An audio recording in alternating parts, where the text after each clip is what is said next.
and we can let people in. And Shane's here, which is a good thing.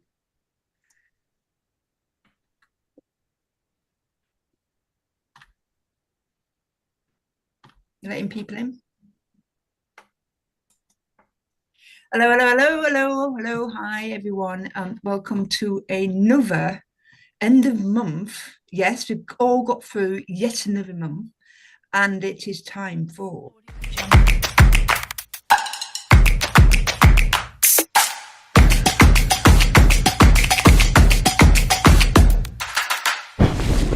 whoosh. And here we are. It is almost the end of September. Hope you're all well. How are we all doing today? How are you, John? You okay? I am fabulous. How are you? It's good to be back. It only seems like days since the last time we did this, and yeah, it's been a full month. Flies by when you're having fun. Indeed, indeed. And how are you, Eileen? Are you okay? Well, I'm okay. I'm not sure I can kind of rise to John's fabulous at the thought of Christmas being less than 100 days away now. Oh, there was no need to remind us of that. Is that below the belt? Oh.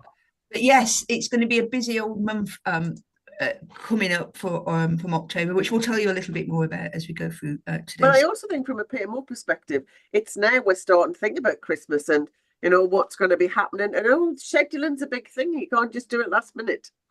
Yeah. Anyway, so if you're not familiar with HotHouse, anyway, moving on really quickly. If you're not familiar with HotHouse and you're here in the audience, right in the Zoom session, get into chat and say hello. If you're seeing us on LinkedIn or on YouTube, you can certainly comment on there because we keep an eye on that as well. But it'll be lovely to know where you are and what's going on and whether you're all happy and dandy. Yeah, we've got another packed session today with eclectic mix, as you know. So without further ado.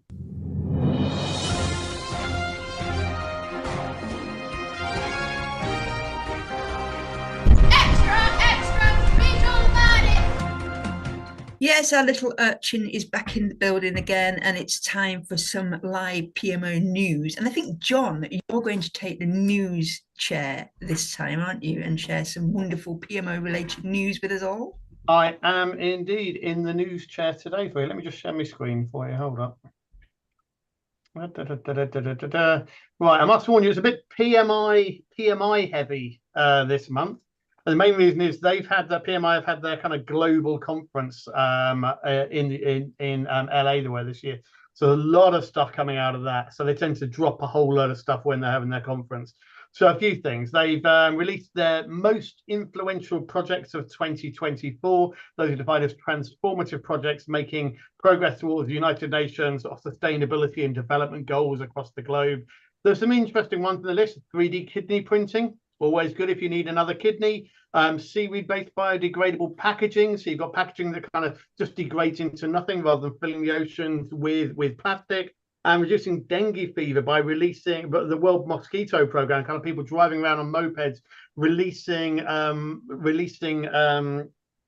mosquitoes that have a certain virus that means actually those mosquitoes are less able to transmit diseases, which is a good thing. It's reduced dengue fever massively. So if ever you're in a situation where you're sitting there going, oh, maybe you're believing all the product management hype about project management being old school and what's the point, and the agilists saying what's the point in project managers only, it's a great place to hop over to and remind yourself of all the good things that project managers, all the good initiatives that project managers are leading around the world that are driving humanity, I suppose, forwards, humanity, but not so much. Yeah, forwarding the advances of humanity, even if we're not forwarding the advances of mosquitoes quite as much.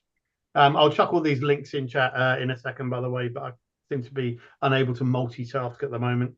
Other news, so they had their global summit. Now, interestingly for the summit, 25 of the sessions they had over there were all sort of AI of some shape or another. So there was a lot of talk of AI. They're getting very excited about AI and the possibilities of it at the moment.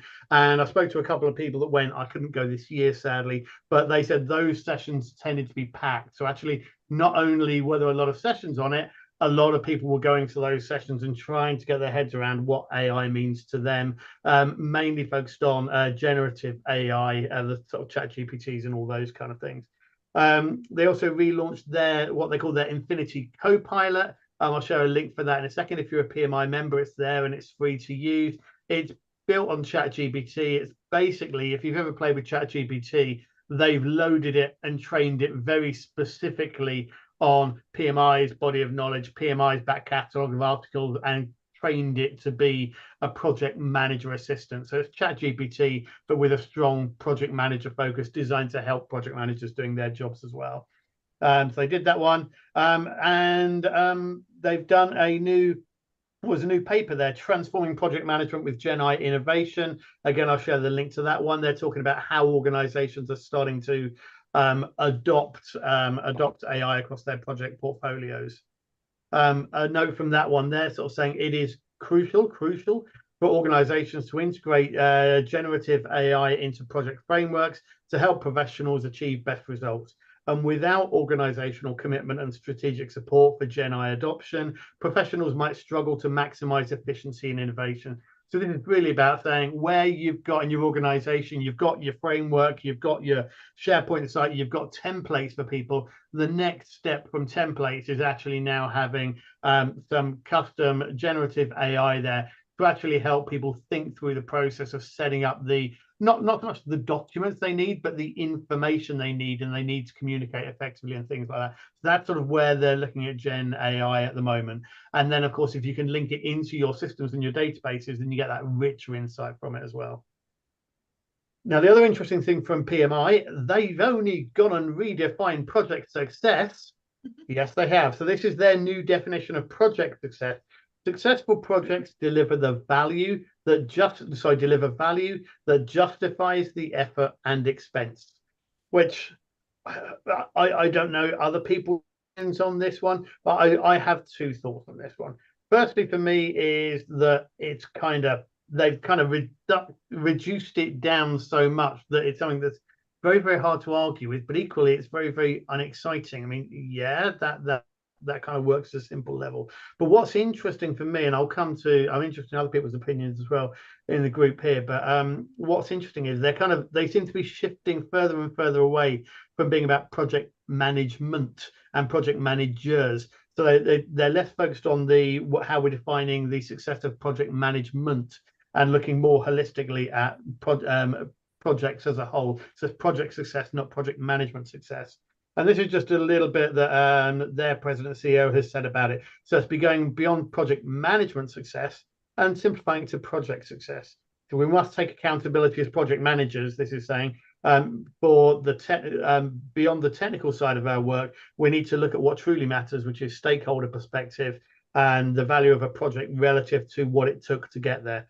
Profession must embrace this shift and hold ourselves accountable for the ultimate success of our projects, not just their proper management. So this is quite a sort of mindset shift for them, basically saying, look, although we're training you how to be good project managers, technically delivering a project to a traditional triangle of time, cost, quality is not enough. And they're shifting a lot more to focus on success of projects as seen through the eyes of the stakeholders.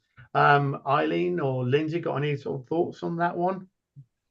Well, I just think that I'm just busy typing in here that kind of life moves on. The world continues to change, and it's, I am of an age where I've seen lots of change in kind of project and program management since I started, and I think you just have to be careful you don't come across as a Luddite. We all recognise the value of having it as a kind of protected word, but I think the world's very different to how it was when Prince 2 MSP came out now over 20 years ago. Yeah, well, we've just got into a little chat on the sidelines here about that word value. I mean, I've always disliked that word. I remember going back years and years at one of those APMG birds of a feather sessions. You remember they used to do those years ago when it was all about you could go sit round tables and talk about like methodologies and stuff like that. And I think that word value first started coming out. So this is like years and years ago, and it's just such a nebulous term, and why we all jumped onto the value rather than benefits. You know what I mean? It's like this feels really a nebulous word that's getting bandied around quite a lot. Well, I suppose that's the question is, can you have a benefit that is of no value to the organization? Oh, yes. Yeah. Anyway, so yeah, value, value, value. Yeah, and for me, obviously, it links back to this idea of does the do the ends justify the means, kind of implying, which then leads to, are we delivering projects ethically or not? And because we're sort of justifying it not just in terms of are we justifying it in terms of just the effort and the expense, but where's the sort of ethics and how we've delivered it and those kind of things as well is another interesting point to that one. I like to Tanya, so Tanya's on the Zoom with us, and if you want to join in the Zoom chat live with us for future sessions, by the way, do sign up on the House of PMO website. You get the Zoom link and you can join the kind of inner circle on these rather than watching on Zoom or YouTube. But she said, Tanya said, I'm torn with this new definition. It sounds cool, but what happened to simply making the business case come true? Might it be an excuse for management not to define success in the beginning and just go with the flow, which I think is a fair observation. If you've got project managers that are suddenly, what happens for a project manager then if they're delivering to the business case and yet some stakeholders are pulling in a different direction? Is it all stakeholders we're focused on, or the ones that are aligned to the business cases? It raises a lot of questions there. And does this also kind of tie in with a wider trend of project managers having less of a sort of a disciplined tool set to how we deliver projects,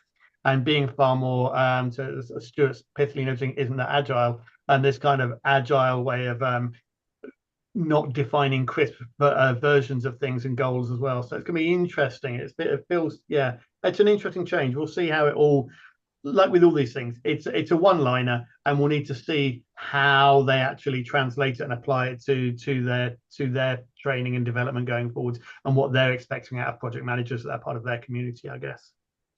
Anyway, life is not all about PMI, people. Outside of PMI, not many new and exciting reports out in September. So one there, Governance of Industry 4.0 in virtual organizations. So this is talking about organizations that are very heavily tech focused, and crucially mainly distributed, so not in sort of one central office all over the place. It's an interesting read. There's nothing groundbreaking in there. I'll share the link in a minute for you. It does emphasize the importance, though, of dynamic and adaptable governance structures, which is a place where the PMO has to play, where you've got projects that are running different modes of delivery, agile, lean, all these kind of things. Then we need to work out, what does governance look like in each of those contexts, and how do we translate it up to align closely with the organizational governance around it. So dynamic adaptable governance was a big thing they focused on in that. Using technology to support collaboration, well, yeah, that's kind of same old, I think. But then sort of taking that and applying this to the PMO level, one of the things they were talking about with risk and governance was to actually make sure governance models and risk models are explicitly considering cybersecurity, data privacy, and system operability. And thinking about it with projects inside organizations, that's often an area where I've seen PMOs quite content to say, well, cyber risk, that's down to the cybersecurity team tucked away in IS somewhere in a dark corner. And data privacy, well, that's down to the DPO. System interoperability, that's down to the architects in tech. But the question here is, should we, with tech being such a fundamental part of everything we do, and data being part of that, is this something that the PMO should be asking up front when we're looking to projects to seed their risk logs and things, or even further back, sort of thinking about building in these kind of controls as sort of into the design of our projects and the design of our sort of structures on things.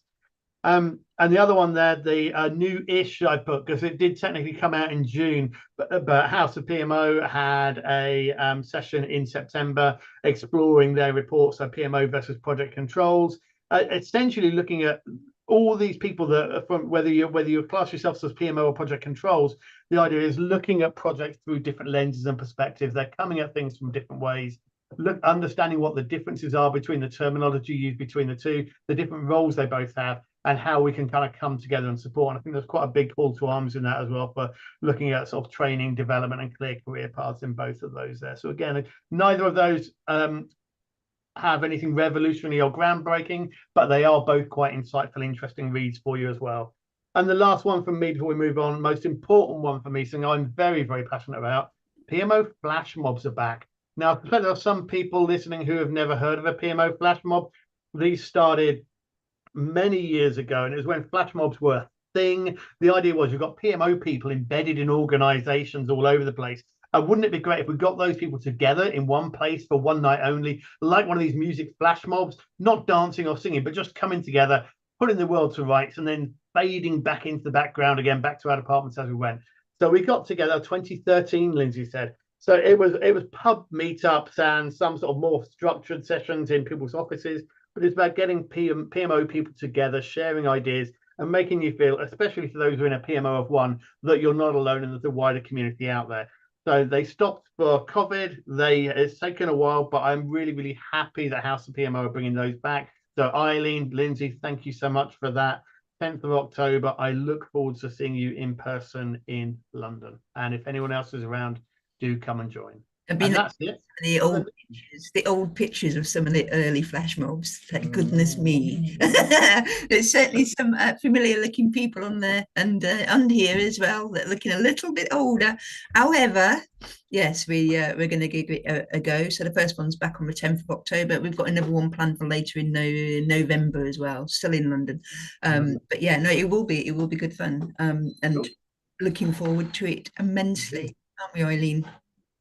Well, yes, I've been trying to kind of persuade the powers that be to kind of do them for the last 6 months. So it's really good to kind of get them off the ground again. So yes, absolutely. Anyway, it's over to you, Eileen, because we wanted to do some a session. I think it was a couple of months ago, maybe we were talking about self-help, and we know that a lot of people have these kind of things on their bookshelves. So Eileen has got more books than most. So we asked her to do some digging, and you've come up with a self-help that you think is going to be useful for PMO people. Yeah, do you want to take over and tell us all about it? Can I take over? I don't think so. Right then. So the book that I'm looking at is Grit, which is called Why Passion and Resilience Are the Secrets to Success. So this is I have got it. I have purchased the book. It's been in my library for a bit, but I've really taken to doing audiobooks as I drive up and down now. So I've also got it as an audiobook and listen to it, just for those who are interested, at 1.5 speed. Just because I can't bear the slowness of it being read at normal pace. But there we go. It means my husband won't let me have it on when he's in the car. But this book, I suppose I like to read self-help books in the kind of continuous strive to be a little bit better than what I am in all kind of ranges of life. So Grit was a book that I picked up because I just thought it was this ability to kind of dig in and do better. So that's why I bought it. Eventually got round to reading it, and it was probably a little bit different to what I'd anticipated. It was written by, as I say, this lady called Angela Duckworth, who has got more degrees than most, done a number of jobs in terms of being a KPMG, then gave it up for teaching, then looked at the psychology of getting children to learn better, and tried very much around trying to understand why some children did better than others at school. And she, I think, was quite surprised by the results, and basically found lots of very talented children didn't do well as expected, and lots of less talented children kind of overtook them. And she really wanted to understand why. And so she came up with this kind of concept of grit, which, if we go to the next slide, is not necessarily a new thing. It's been around for a long time. And even Darwin said, you know, from an intellectual perspective, people don't necessarily change an awful lot. You know, there are people who are kind of, you know, exceptionally brilliant, or so we think. But if they don't work and actually use their intelligence, then actually, you know, they don't get very far. And so this whole concept of kind of zeal and hard work is what gets us there. Now, you know, we have lots of kind of thinking about, well, is it really just hard work? Is there something a bit more to that? Surely you've just got to have a kind of a little bit of talent as we go through. And she goes through, and there's lots of, for all of those who are more academically minded, there's lots of stuff where she's done studies that have been published in papers to support that. But she came up, if we go to the next page, she came up with this kind of definition of grit. Are we there, Lindsay? The next page. Oh, she's not speaking to me. She's gone. Yes. Thank you. So grit has been this passion and perseverance towards long-term goals. And she definitely kind of differentiated it from resilience, which is this ability to bounce back. Grit is this kind of having some passion for something and actually kind of working hard to move forward. And it does actually include resilience, because if we put the next bit, she actually kind of breaks down grit into having some goals, some resilience, and some intention in what we're doing. And it takes time. It's not something that you can do over 2 minutes. And one of the reasons why this book caught my eye is I've been to in kind of previous lives when I've been to different organizations, and it used to make me laugh when I used to go and see some salespeople to sell some training. They'd say, we're going to go and see a PMO manager. They're a bit, how can we say it? A bit, and I would use a bit kind of outspoken, blunt, you know, kind of very, not necessarily very driven, but actually kind of quite sure of what they want. And this is the kind of greatest predictor of success. And I think I've said on a few sessions here before, I would really like the opportunity to veto anybody who's going to be appointed as a PMO manager, because unless you've got this level of grit, we're probably going to struggle with getting some success. So that, you know, it does tie up to me. There's kind of links. I was doing it about just me kind of working a little bit harder and doing things a little bit better. But actually, as we went through the book, there was lots of things that I thought, actually, you know, that's really relevant to kind of how we work within a PMO. There's very few kind of PMOs are kind of really straightforward and kind of we just kind of bob into work and kind of do a bit and work.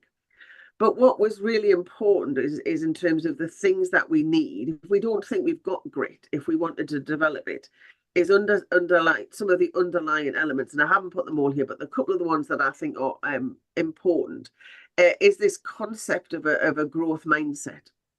Now, I often talk about my husband. He provides lots of input for all of these. He kind of thinks, well, you've got a talent. If you cannot do it, you cannot do it, and if you can, you can. But the growth mindset is really about saying, well, actually, if we kind of persevere, then actually we can develop. And the studies have shown that you can develop neural pathways in your brain, and you can actually kind of develop, and hard work will get you there twice as fast as just mere talent. So that kind of, you obviously there's certain elements you need to have in terms of to get that grit to get you started, but actually working hard in a focused way will actually kind of move you forward. And one of the great phrases they use within the book is they say failure is a temporary outcome. So they kind of say, well, actually, we can kind of fail at this time, but actually we can continue to kind of try and work hard and we'll move forward. The second thing is that it isn't just about doing kind of lots of things all at one time. It has been absolutely focused on making sure that your goals are aligned to some of your, kind of sometimes there's kind of situations we're in or kind of the people who are working with, but making sure that those goals, even though we can't do them now, they're actually kind of going to be achievable. So, and also kind of not having kind of 27 disparate goals. There's nothing saying you can't have more than one goal, but actually just making sure they're all kind of in alignment and they're kind of connected to each other. So that was the second one. And then the third one is this concept of deliberate practice. So for those of you who are coming to PMO Learn in Edinburgh, I'm doing a session on reflection, and this is going to kind of come up as well. This concept of deliberate practice. So rather than just kind of work hard and practice, it's actually about setting targets for ourselves and looking at what we want to achieve every time we try again. So this is kind of, as I said, it's not just kind of blind. It's not the quantity of the practice, it's the quality of the practice that counts. So this is where, and I don't think it's a huge jump, because this is what came to me as I was reading the book from a PMO perspective. And what we talk about in the House of PMO a lot is about having a PMO vision and those PMO services. So the PMO vision defines our objectives for our particular PMO and what we want to do. And that to me kind of gets us to our kind of aligned goals. And having the growth mindset is part of the kind of that optimism and the hope of actually saying, you know, we can make a difference in our organization. Once we get a sponsor on board, we've got an idea of where we want to get to. And then the PMO services, which are kind of where we're going to drive those key results, allow us to do that deliberate practice. So allow us to do on a kind of on a regular basis to review what we're doing and say, actually, we're making a difference, but looking at kind of kind of going around in iterations and saying, so what are the services we need to provide in order to achieve those objectives? So for me, I just thought I enjoyed the book, I enjoyed the audio book, but I thought it was really an interesting take on how we can work in a PMO. And the one last thing, which also kind of I thought was a really good thing, was it said for those people who develop grit through some of those things I've just talked about, have better mental health because they're generally happier because they're working at something, they're demonstrating how we're moving forward and doing something of value to us in the organization. So not a bad word to say really about having kind of better mental health and being happy by working hard. Brilliant, excellent, thank you very much. So I quite like this little segment because I won't read a lot of these things. I know because you will, so you'll just tell me. I do them all the time, Eileen, you see. So I think this is a good little way actually to get some of these self-help things and the insights out of those. So thank you very much, smiley face. So yes, it's on to a final bit, which we've not we didn't do this last time, so it's nice to bring this segment back. Let's have a look at our next subject with a hot seat. And I think one of the things we've mentioned to you before is that we love and want more practitioners as well in the hot seat. So I'm delighted that Shane, where are you? How are you doing? Are you coming off? There he is. Look, there he is. We've seen him many times. I've got a PMO flash mob thing above your head because you that's how we first met, when you came along to a flash mob, and I cannot remember life of me remember when it would have been, but it's a long time ago, based on some of the pictures that I've been seeing as I've looked back at some of the previous flash mobs we've done. Shane looking very young, but yeah, we've known each other a little while, haven't we, Shane? Yeah, I think it was the one in the boat, the first one I came to in when was that, 2015 maybe, I think it was. Oh, I see there, we've been going a while. So Shane, not only a long oh, there you go, still looking good, Shane, eh? There you go. And yes, and sorry, I've dropped the E. You know, it's the 90s all over again. So Shane, you mentioned last time you were on HotHouse that you just snuck it into conversation that you had finished an apprenticeship. And one of the things that I'm really conscious of is that we've not talked a lot actually about apprenticeships, because I think many people, certainly of a certain age, think it's still one of those things that you do when you finish school before you start working, which is not the case. So I just wanted to ask you a few questions about your apprenticeship, which you've successfully done. So can you just tell us a little bit about what apprenticeship you actually did?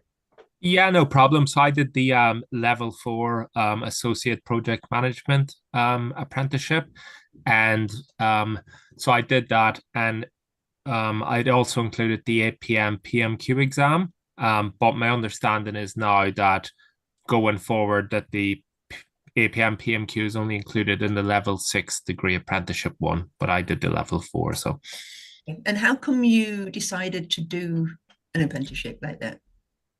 Well, I thought obviously working as a PMO, I work with project managers daily, and there's a lot of project managers in the team. So I just thought it's a really good opportunity to learn and do something that's practical. So like the one thing that I really liked about it was the practical learning. So and a lot of that was covered in my role as a PMO, but then there's other parts that I did have to work more closely with project managers. So Can you speak a little bit more about maybe one of the practical elements so I can understand what you mean? So for example, one was on stakeholder mapping as an example. So you had to show how you've done stakeholder mapping within the workplace and have to provide relevant examples. So that could either be done on a paper, a PowerPoint presentation, or other times we'll have like professional discussions, they were called, where you would talk through your experience. So okay, all right. So wind back a bit then. So how on earth do you even get to have the opportunity to do an apprenticeship? I mean, it's not something that you do necessarily straight after school. yeah. You're doing it while you're working. Yeah, I mean, is this something that your organization has kind of sponsored you to do, or? Yeah, so fortunately, the organization I work for, Queen Mary University of London, they really promote the staff to encourage to do apprenticeships. The thing is, with most organizations in the UK pay into it's called the apprenticeship levy, and that money's set aside for employees to do apprenticeships. But the only thing is that your employer needs to give you 6 hours per week that you can dedicate to your apprenticeship. So, and they were quite flexible in that. But sometimes, like the 6 hours is actually included in the work you're doing anyway, because it's part of the job. So, are you actually being are you doing some kind of formal bit of training then? And how was the training done? yeah. So the training for me was it we had was it I think it was 5 one-day workshops on Teams where we went through material relating to the APM PMQ. Then we had a 2-day exam preparation workshop, and then I had regular meetups with it was called a teaching assessor from the training organization, where it's generally like around once a month, where we catch up and go through things. Okay. And are you seeing these people like face to face, or are you doing it like virtually? Mine was all done virtually, so everything, even the exam I did was done virtually as well. So it was Right. all virtually, but obviously within the workplace itself, there was things I had to do in person. So Okay, so when you said that you'd passed your apprenticeship, what is that? What have you? Is it just an exam, or is it an accumulation of stuff that you've been doing, or how does so to the at the end of your apprenticeship, I believe it's for all apprenticeships, you've got something called an EPA, which stands for Endpoint Assessment. And these vary slightly depending on the apprenticeship. But for mine personally, it involved a presentation section, which was approximately 20 minutes presentation and 20 minutes questions and answers on 5 of the 15 topics. And then the other 10 topics were covered in a 1-hour professional discussion. And mine was open, like, well, wouldn't say open book, but open notes where you could look at all the material you've submitted to support your portfolio. Are you doing it? Do you get the chance to meet other people that are also doing the apprenticeship, or is it just you're very much just doing it with a trainer, teacher? Yeah, but as I was saying, it's one of those like I've met them on Teams, and there's some of them I've remained in contact with and like just messaging now and again, but I haven't met anyone else in person that I've done it with. So, but so. You invite them down to the flash mob. But well, I'm just trying to think were any of them like PMO practitioners. There was quite a few project manager or junior associate project managers in the course I did. So yeah, so I was gonna say, I mean, it's interesting to a project management one. I mean, the other apprenticeship that I do know of that is good for people that are working in PMO is the one that's all around project data analytics, which is various levels for that as well. And if anybody who's interested, you can go and check that out through Projecting Success, is the company that do the Project Hack that kind of do that apprenticeship as well, which is obviously another way to do it. But how did you find doing that against like the day work and stuff? Could you handle it easily, or did it get to a point where there's bits where it's quite stressful, was a lot going on, or? Yeah, so basically what I did was like, because obviously ideally you spend 6 hours, but like not always you can spend 6 hours. So there are certain times of the year. So early January, as an example, was a quieter time at work for me. So that's when I did my exam. And I give myself like time so I could prepare for it. And then also early August, I knew usually wasn't as busy at work. So that's when I did the endpoint assessment. So it was kind of any key deadlines I tried to do them whenever I knew I wouldn't be as busy at work. So and just managed everything else I could. But as well, the learning was quite flexible as well. So I did like podcasts and stuff, listen to that, because obviously you go for a walk, that's quite useful. So yeah. So is anybody tempted who's been listening to Stuart talking about this today? I mean, it's sorry, Shane, who's been, has anybody been thought about maybe doing an apprenticeship, or actually you're not given it much thought before, but you might actually start to look into something like this? It seems to be a good way for a professional development, but it's not just that training course where you're only doing it for 3 days and then, I'm assuming doing it over a period of time like this, that you're more likely to be able to embed your learning and you'd start to utilize it more in the workplace. So well, it's one of those, definitely, because mine was like minimum of a year to do it. It had to be done within 12 to 18 months, I believe it was. So yeah, and Stuart asked the question, so what next? What else are you going to do? Because I know you enjoy learning quite a lot, so what else do you think you might do?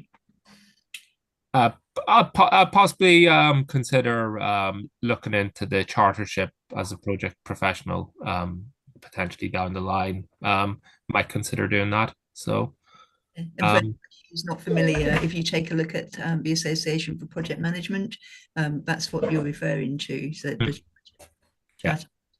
Any questions for Shane, John, or Eileen after listening to that? And I've got a dog. Let's get in.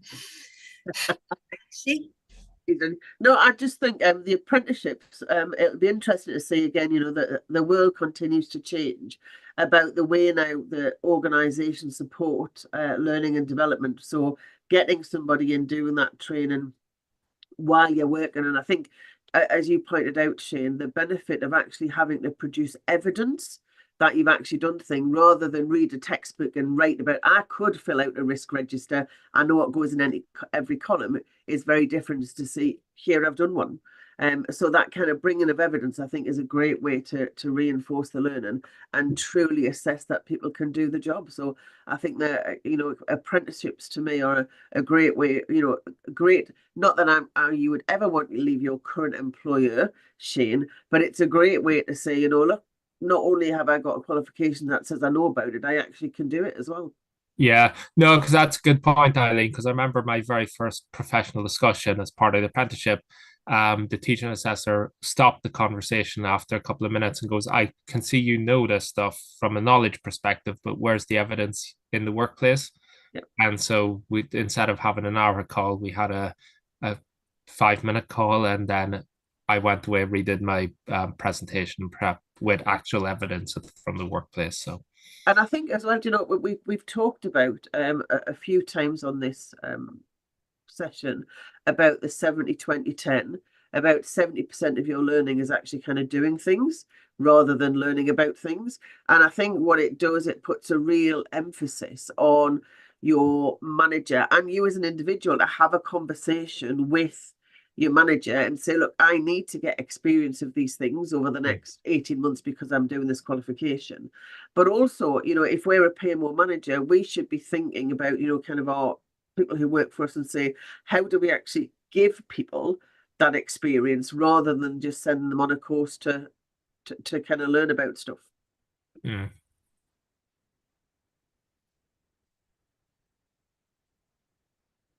Anything from you, John, before we move on?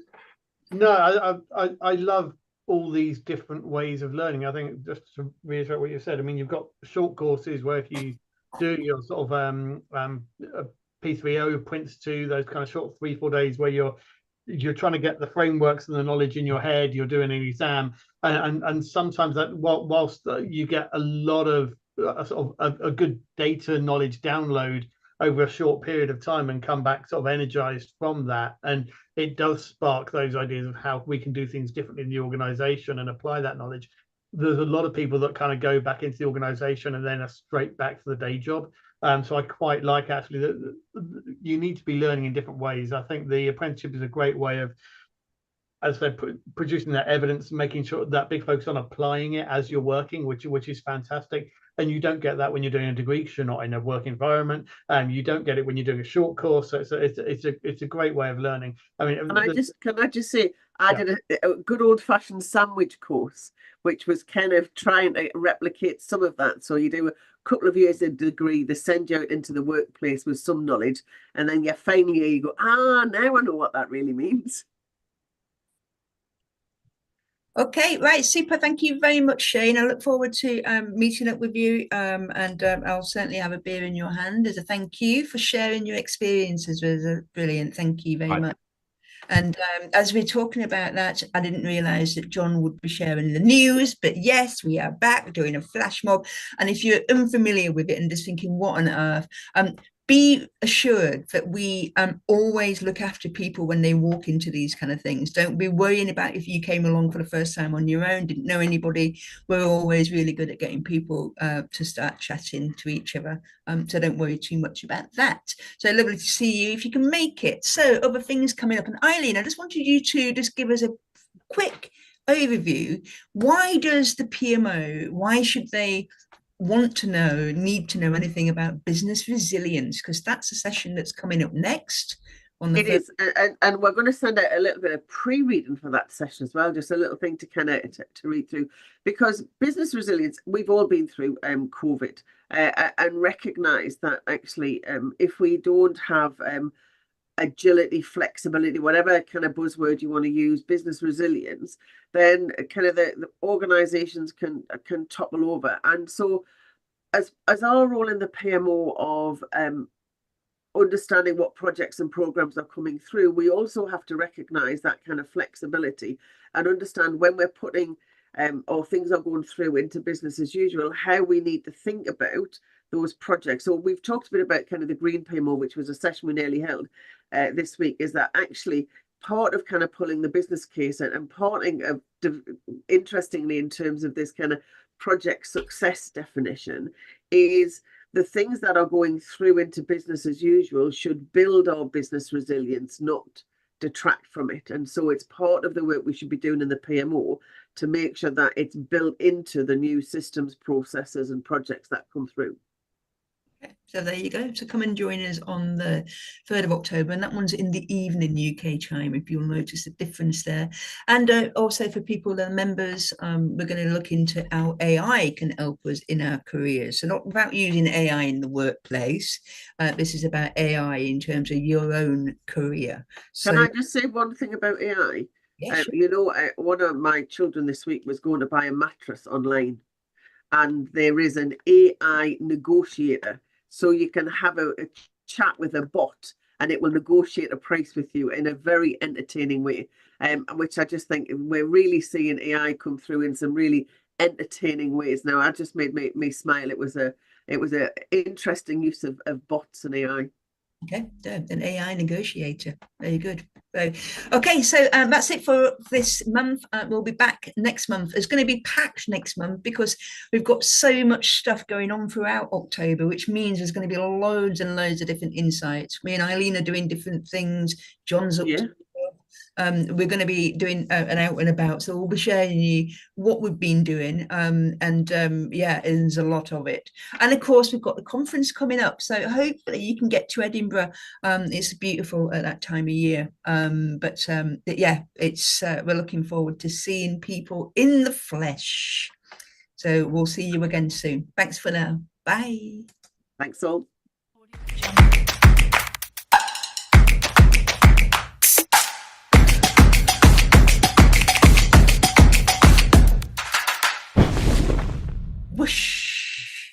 there it was, gone.